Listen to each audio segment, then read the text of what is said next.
বন্ধুরা, ডিম আর পটল দিয়ে দারুণ একটি রেসিপি দেখাবো। রেসিপিটি আমি আগেও দেখিয়েছি আপনাদের, তো এক আপুর অনুরোধে আজ আবার দেখাবো। আপুটা বলেছে, আপু এই রেসিপিটা আপনি আবার দেন।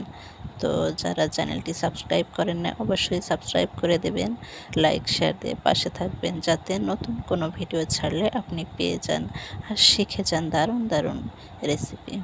তো আমি পটল, পেঁয়াজ, মরিচ, লবণ, হলুদ দিয়ে একসঙ্গে ডিমটা ফেটে নিয়েছি, দেখেছেন। এবার ফ্রাই প্যান গরম করে তেল দিয়ে দেব।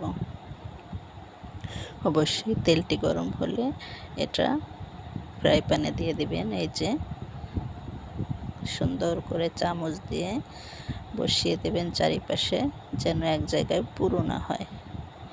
আর হালকা করে একটু ঢাকা দিয়ে দেবেন, বেশি না, একবার একটু ঢাকা দিয়ে দেবেন ঢাকনা দিয়ে। ব্যাস, দেখতে দারুণ লাগছে, খেতেও কিন্তু অসাধারণ। একবার বানিয়ে খেয়ে তারপর কমেন্ট করবেন অবশ্যই। লো আঁচে রাখবেন, বেশি কমও না বেশিও না, জালটা মিডিয়াম আঁচে রাখবেন। এই তো দেখেন সুন্দর হয়ে গিয়েছে, আর স্মেলটা দারুণ। ভাত বা রুটি পরোটার সঙ্গে দারুণ একটি নাস্তা।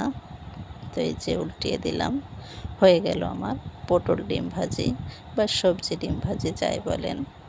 কেমন লাগলো অবশ্যই জানাবেন।